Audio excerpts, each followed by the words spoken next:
Hi, everybody. This is a great pleasure for me to be with you today because I get to share a conversation with two of the people that I consider both dear friends and absolutely brilliant professionals in my space. I'm Bob Boland. I'm a professor of law at Seton Hall University School of Law, and I'm also a partner at the Shoemaker Law Firm, where I co-head the sports and entertainment practice.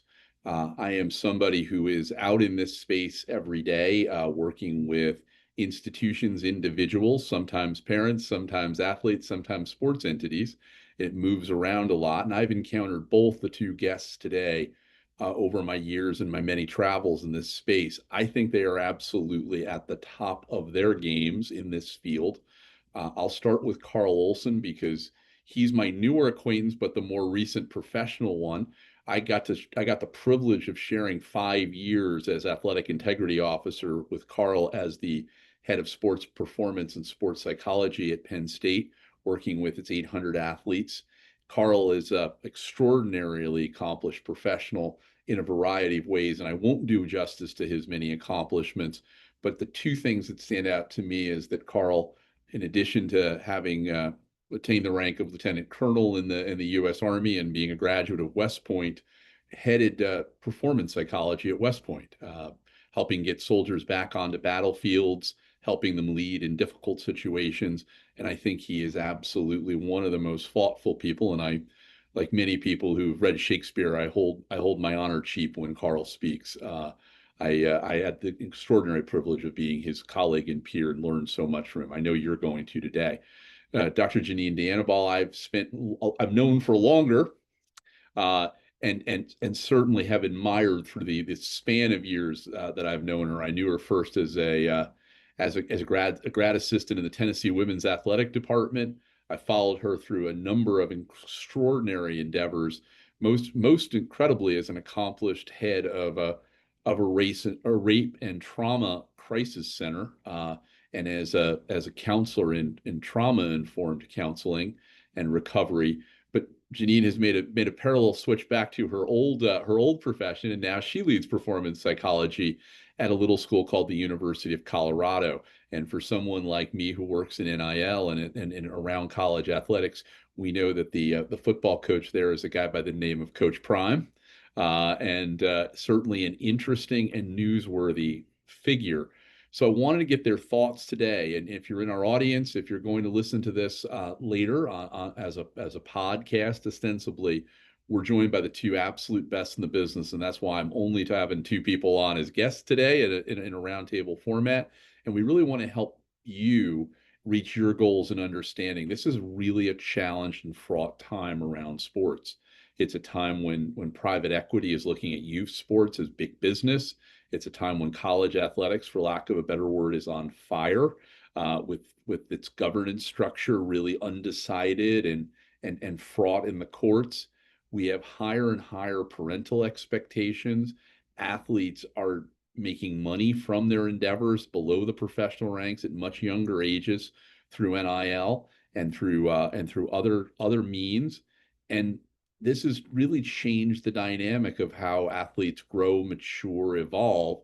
And I really wanted to talk a little bit about what everyone could take away kind of on best practice, best feeling for understanding sports performance, understanding psychological performance, and understanding mental health.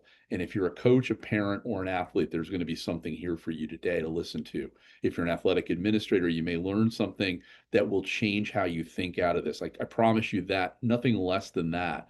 So, having heard my intro, having met our participants, I'm going to get out of their way for the next 40 or so minutes, other than guide them, ask them a question or two, and talk about best practices being in this space. Janine, I'm going to go first to you because you're in the field right now on a campus dealing with athletes.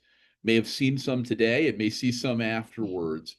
What's the biggest challenge to mental health, sports performance, and the mind of athletes on your campus right now? If I had to sum it up in one word, it is the stress of navigating unknown. Or I guess that's more than one word, but you get the gist. It used to be that student athletes would pick a school, come on campus, and there'd be some unknowns, but most of it would be known. Like they'd play their sport, they'd know generally how that's going to go, who their teammates are, maybe for their entire college career. Now, it is so unknown from minute to minute on so many things. Teammates coming and going, coaches coming and going, contracts put in front of them that they might have to sign or understand what certain financial agreements mean or don't mean. And all of that builds into what I just said is this culture of stress among athletes who are typically very high achieving, high performing, striving individuals. So it's not like stress is new to them. But what I am seeing is it's perhaps new in this level of abundance that it comes in these days. And that's what we are really seeing and how we're trying to help athletes navigate that. Carl, how do you react to that? And you're on mute, just so I could tell you that as you go in. Yeah, I appreciate that. I couldn't have said it better. And I think just to piggyback on what Janine said, when we look at the time in our history that we have this unrelenting stress, a lot of this stuff really came to the surface after we went through the early days of the pandemic, where these student athletes maybe they were in junior high or high school at the time, and all of a sudden their world changed. There was uncertainty, ambiguity, persistent change in policy and what you can do, and a complete, at least perception of a loss of control of the situation. So you go from that, and then it'll be 10 years before we figure out just how much of an impact that was. And then you get to the Wild West of now NIL and transfer portal out of control and all of these things. And everything that Janine said, all of that is building on something else that's largely wasn't resolved before all this came to the surface. So yeah, that whole stress around the unknown, and probably in there the temptation to focus so much on what you don't have control over instead of the mental toughness / discipline to keep bringing your attention to the stuff you do have control over. Carl, I'm going to come back on what you said, it's brilliant in the sense that if you drive around New York City, as I sometimes do, we've never recovered and we've never gotten back our sense of equilibrium that we might have had pre-COVID, pre-crisis. And for a generation that's lived in that's really complicated. You talked about control, and if you had, and I got to live through COVID with you in daily, almost daily kind of video conference calls as you counseled and managed a department of 350 employees and another 800 coaches and athletes through this. What advice would you give someone about how you can exercise more control in these uncertain times? Are there some devices and mechanisms about facing that ambiguity and those kind of asymmetrical stresses? I wish there was a single answer to that. So I'm just going to give you my opinion based on what we lived through. And I think in terms of a strategy to navigate things like that, you really need to start thinking about this before you need to execute. And that's, because otherwise you get caught up in the tyranny of the urgency. And then you get knee-jerk reactions versus, thought through responses. I've used the word mental toughness before, and I've said before, and you've heard me talk about, like, most things we do as a human being begin with a thought. The quality of that thought has a big impact on the next thing that you do. So if you dedicate yourself or dedicate time each day to remembering who you are, where your thoughts are, what you use as a pause button to ask yourself the question, okay, am I reacting or responding right now? Do I have a tactical breath in here where I can slow myself down for a minute and actually see what's going on or not? a lot of the stress that I've seen has come from people who start to live in the reaction cycle, and they haven't thought through, how do I want to manage myself through adversity, uncertainty, and so forth. And you heard me talk with the staff so many times about the idea that if you wait until something has captured your attention and triggered a stress response, before you think about how you're going to navigate that, you're late. You're late to the party, right? You got the amygdala hijack going on. Your executive thinking has been hijacked or at least put on pause for a while until you can settle your system down. The people that navigated all of that uncertainty the best, and again, in my opinion, based on what we saw, were the ones who had a daily practice of time to themselves to think about the quality of their thoughts, what they attend to, what their reset button is. When, because everybody is going to have something bubble up at some point, unless you're just a robot. So, but do you know how you best navigate through that so you can get back to a sense of stability in your thoughts, so that you can accurately and clearly see, what you're faced with? That helps you to draw your attention back to controllables. But it doesn't work if you haven't thought through in advance and have your own personal action plan for that. Janine, how about that? I just want a T-shirt that says "The Tyranny of the Urgency." Um, Carl, if you came up with that, we want to trademark that. But I love it. And Janine, what Carl's saying makes sense and makes me understand and feel. How are you reacting to that and the people you're seeing in this moment? Well, I'm going to say something very similar to what Carl said, maybe say it in a slightly different way. Okay, I see adversity, or I see uncertainty as adversity, right? And then if we live in that like prolonged activating part, the less effective we become in the navigation of that very thing.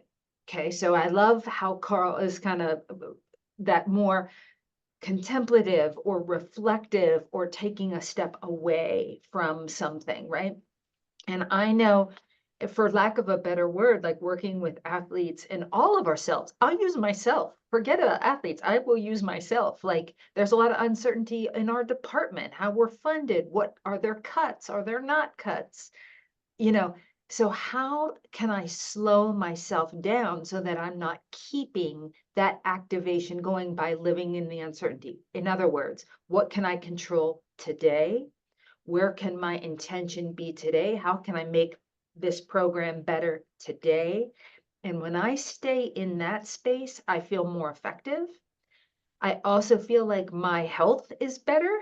I want to say that what have observed since I've been back in a collegiate setting is that you just see athletes, man, by the end of the academic year, the school year, like they're worn down, mentally, physically worn down. And not just the busyness and the schedules and the travel. That's a huge piece of it.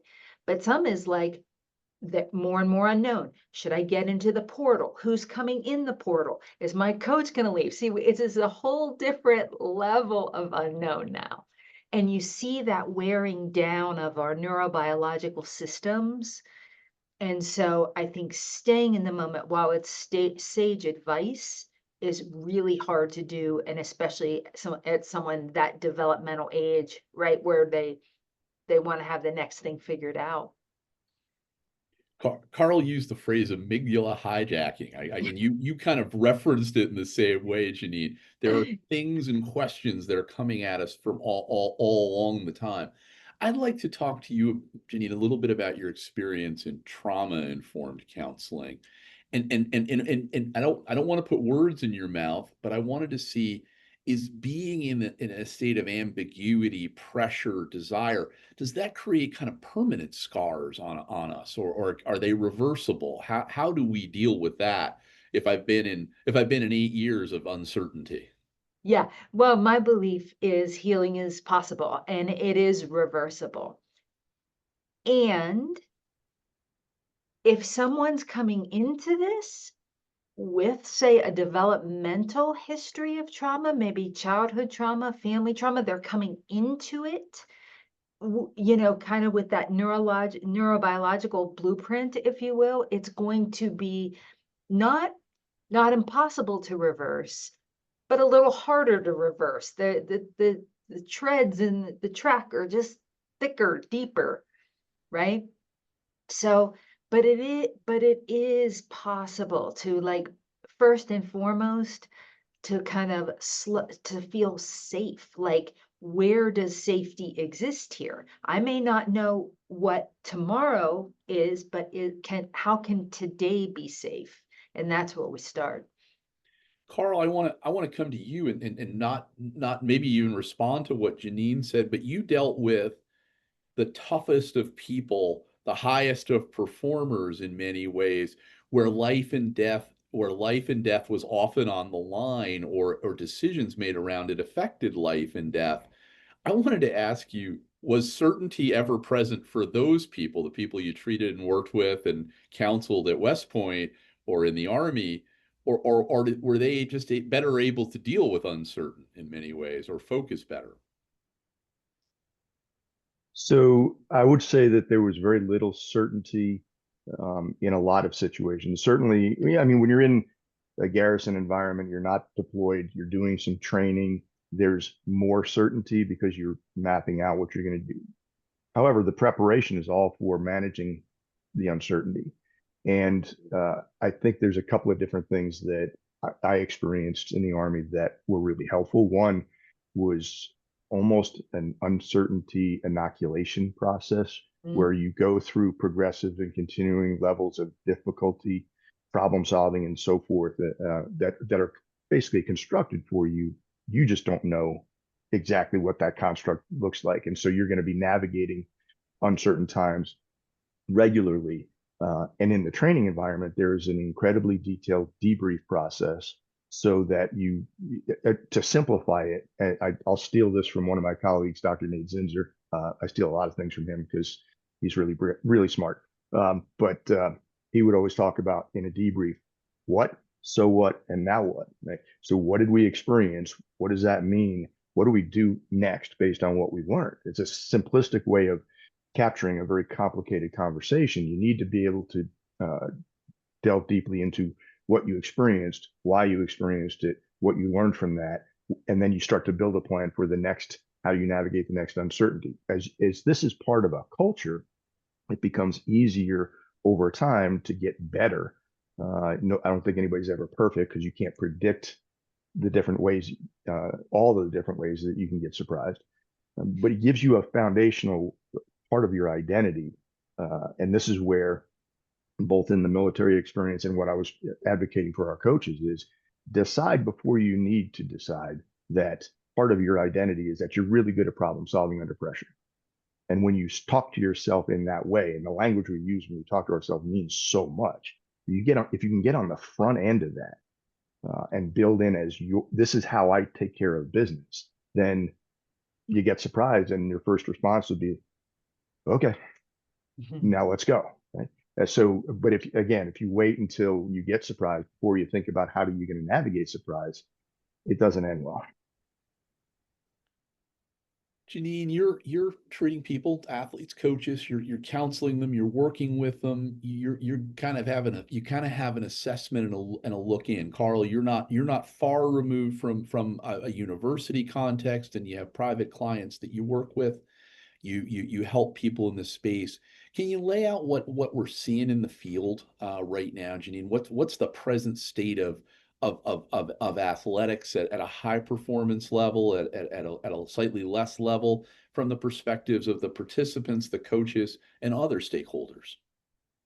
I think it feels very high pressure and um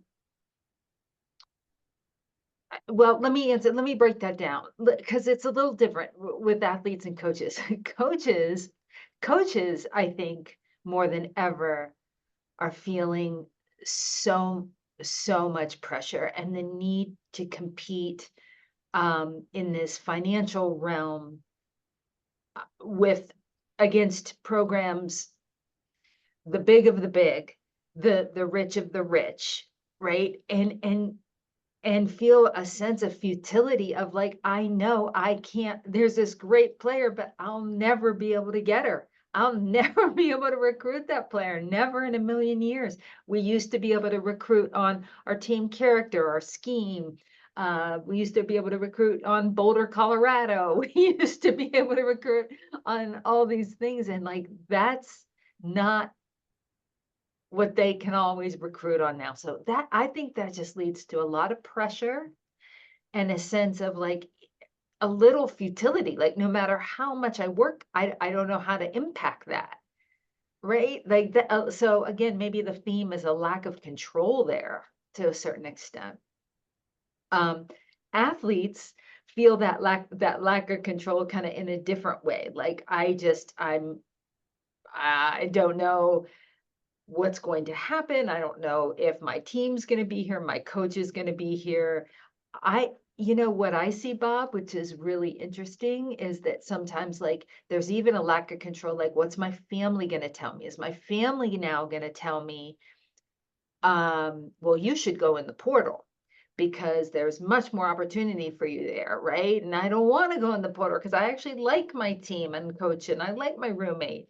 So that adds a different element to it. I wanted to get into the pressure from parents and Yeah. family members with people and how you're perceiving that. Janine, you got into it. Why don't I let you start and I'll get Carl into it next. Yeah, I do think that I would say most parents are really helpful, right? With doing what I call being athlete centric. In other words, making sure that the decisions are best for the athlete, that the athlete's clear on their values and what they want, and parents support that. However, there's some cases where it's like there might be some secondary gain for the parent, right? To For there to be a change, and then the athlete has to navigate that. Now it's not all about just what they want, it's what their parents want, and it's sometimes what their parents need, right? There could be an element of need if it was a financial need for the family. So that leads to extraordinary pressure. That's what I'm seeing. Carl, you've obviously worked with coaches, you've worked with athletes, you've definitely intuited the pressure of families. How are you perceiving it? And are there some ways to kind of silo or turn down the temperature in each of these areas? That last part, I'm not sure. I really don't know yet. But I do think all of those pressures are very real. They're very complex in many cases, and I think we'll look at the family situation first.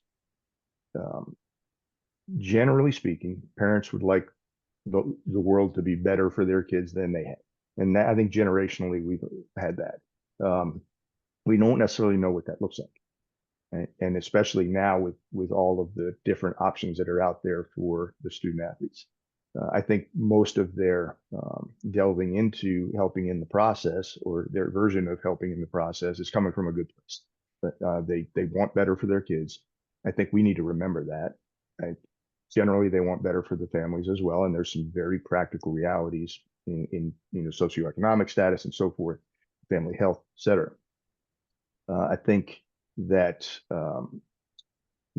there's a couple of things that aren't readily apparent for parents and family members, and that's one is the incredible value of productive failure, not necessarily getting everything that you want the way that you want it, and going through the adaptation and growth process in there. And then there's a part of this where, let's face it, it costs a ton of money to raise an athlete these days. Right? Families put a lot on the line with camps and personal trainers and all these different things. And at some point, they want a return on the investment. And it might be subconsciously, it might be consciously. But what we can do, at least one thing we can do, is make sure that we're addressing parental concerns and family concerns on the front end in the recruiting process, making sure you're talking with families about this is what college athletics really is right now. This is how we approach NIL collectives,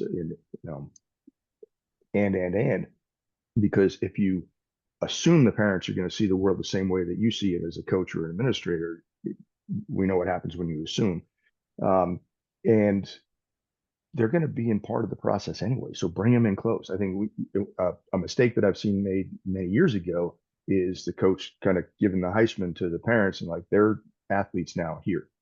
They're my responsibility now. Well, that's not going to work. And when parents are 24/7 connected to their kids in ways we've never seen when we were growing up. So instead, bring them into the conversation, share the education experience. I've seen some coaches do an extraordinary job of telling parents what they know, what they don't know, what they're learning, where things could potentially change. And so be careful making a rash decision on something that is ever evolving. Like NIL is continuing to evolve and change and so forth. So, but at the end of the day, as with most things, if you bring people who are concerned and invested into the conversation, hear where their concerns are, see where their education is solid and maybe lacking a little bit, and then partner with them to help them understand it, it can turn the temperature down a little bit, in my opinion. That's great. Janine, I wanted to come to you. Carl, I want to come back and plug one other thing that you just talked about before I go to Janine. Uh, Carl, you talked about constructive failure. And anybody who's lived as long as I have knows that, you know, you fail far more than you succeed, and you hope to emerge better from that. That's a harder concept with 17, 18, 19-year-olds and 16-year-olds. Just tell us what constructive failure means to you and how it is a benefit to athletes, parents, coaches. Yeah, I think so. This is my personal opinion on this only. I think it comes from recognizing that if you want to get better, and hopefully that in this business, everybody wants to get better, you need to be challenged. It needs to be uncomfortable. You need to adapt so that you can grow. If everything comes easy for you, you stop growing. So you're not getting better.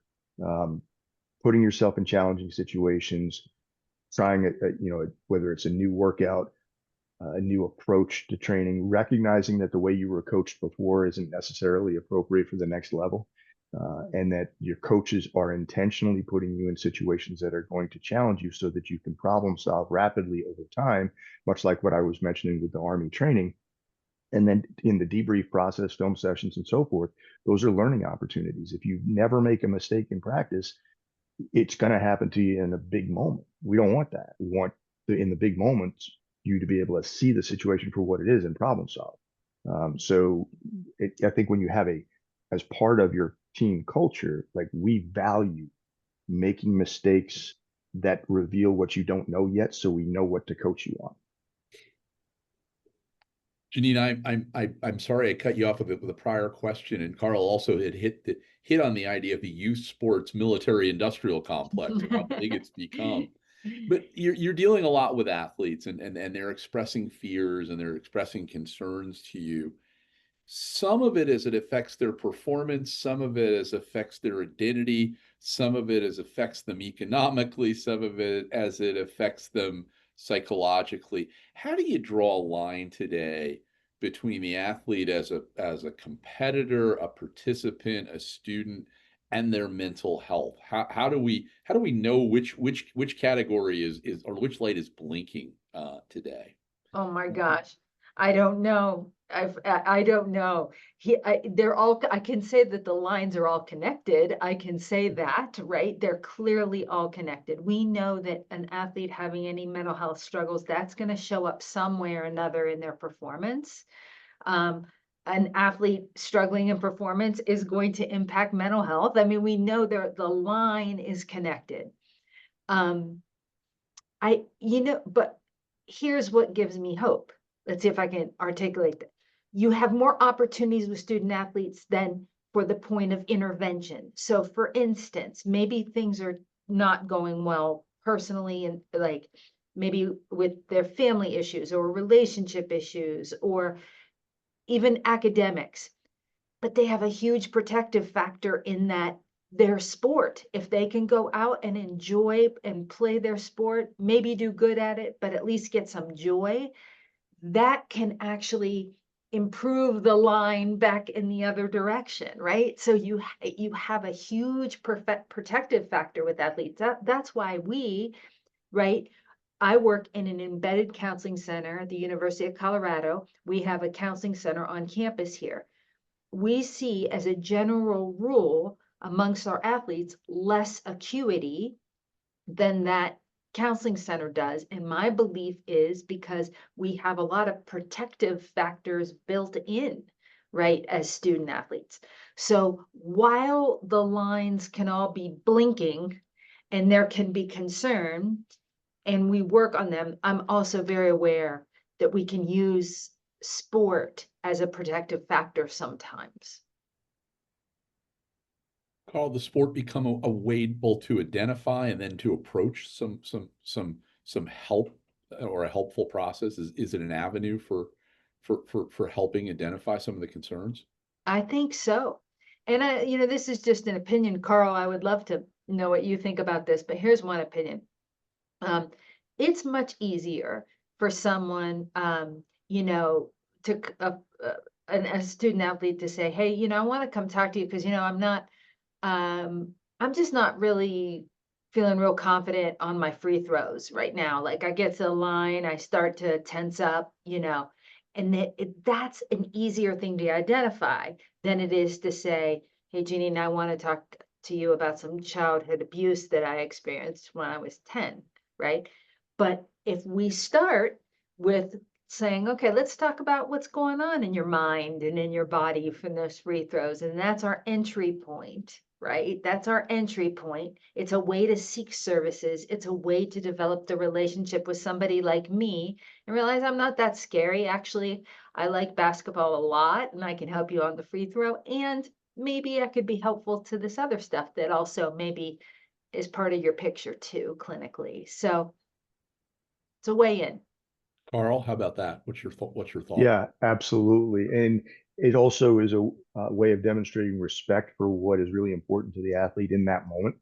And when we respect and honor that, and it does allow us to build and foster a relationship. I think something else that has also been really helpful as points of entry, and not everybody is set up this way, but when we were working together, Bob, Penn State was set up this way, where I had a strategic partner, Nicole DeFerrari, and before her it was Brendan Carr, that was the clinical sports psychologist, and I was on the performance side of things. And we partnered, and we typically would be introduced by the head coach to the team in the beginning of each year, some beginning of every semester, and so forth, as part of the family.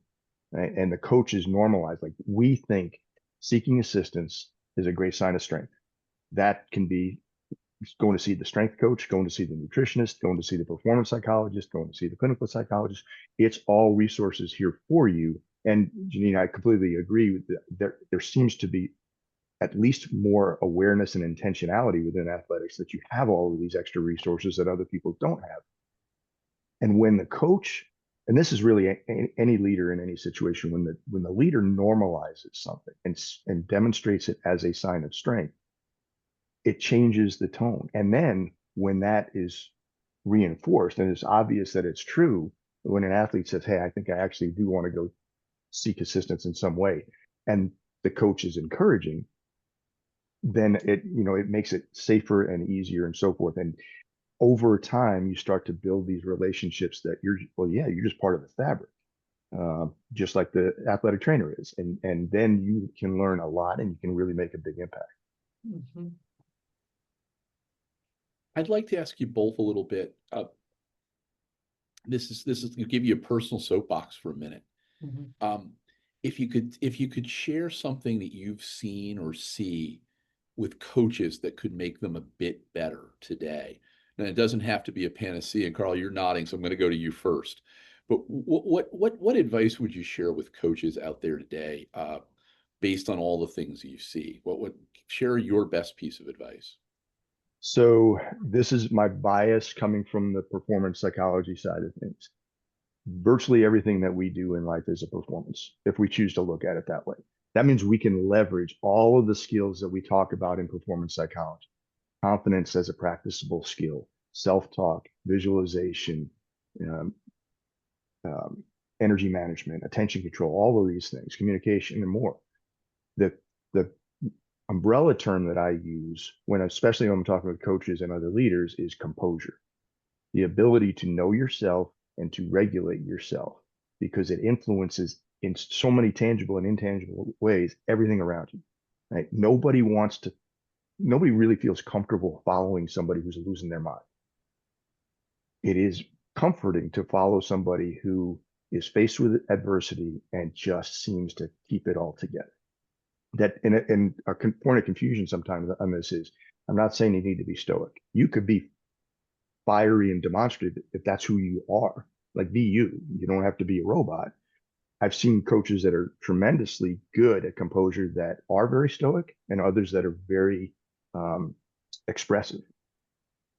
The thing that they share is that they're under self-control and they spend time intentionally thinking about this. This comes back to my trilogy of intentionality, alignment, and consistency. Have an intention for what you're doing. Align all of your behaviors and your thoughts with that intention, and do it as often as you can so that you build in that habit. When coaches master composure, they communicate better with athletes. They become solution oriented versus mistake oriented, and they draw a sense of belief from everybody around them, and it just helps to inculcate that composure across an entire team. So that's where I would go. Carl, you just successfully took me back to a million locker rooms, and I can draw the parallel. I love the coach who fired me up at halftime or psyched me up, but I like the coach who told me two things I should do to be better in the second half more. And if I could get both of those, I'd really want that to come. Janine, is there something as you would say to coaches right now about understanding the place we're in and responding a bit better? I'm going to ask you the same question coming out of this to athletes. So for coaches, realizing we're in, I would call it, I hope this doesn't sound too dramatic, but it's a little, it's psychological whitewater for the very reason we just talked about. The relentless like unknowing, and the stress of that unknowing. So the more coaches can normalize that this is different time, these times are different, they're stressful, they're everything they were before. We still got to compete in academics and travel, but now there's more. The more a coach can normalize that, and then I love it personally when they build me into their existing systems, where I'm just a normal part of that team. For instance, like I am in a team meeting with the sports medicine staff and me and the nutritionist, and we are a team all talking about performance success, right? And it's normalized that, yes, the psychologist in the room is in the room because maybe she has something to offer for the psychological, emotional part of this. And I think when coaches do that, oh my gosh, I have seen huge amount of success on their teams versus coaches who kind of want to keep everything separate and more compartmentalized, and don't come in here, and this is our territory, not yours. Like, it doesn't work as well in my experience. Quick word for the athlete, Janine. The same message. Almost so. I mean, like, normalize, like, we I mean, you and Carl just shared a really funny anecdote about driving through New York City, still being stressed by the devastation of COVID, right? So you're just been a very way like saying, yes, we're still impacted by this adversity. So I think the more athletes can normalize that, yes, we're impacted by the adversity around us, and we don't have to shut it down. We don't have to be in denial about it. We don't have to pretend it's not bugging us or that we have it all together. Like, let's name it, and then we can tame it. Carl, any particular message that you'd want to share with athletes to deal in today's world? I could not add what Janine just said. Like, I think that's perfect. I just my simplistic view would be like, there's a reason why we play competitive sports, right? It's hard, it's challenging, and you're going to get tested all the time. That's also the game of life, right? Stakes are high. Outcomes matter. The enemy gets a vote. So dominate the controllables. Like that's how you are going to navigate life. Sport is a wonderful place to figure out how you're going to navigate adversity after sport. So let's use it. I had just decided to name my adversity Irving for whatever reason. Don't know why, but I've named it. And I don't mean to be flippant in that moment. You are two of the most, obviously the most accomplished, but also the most dear people in my view of the world. I learn and I see a better and easier way to do things.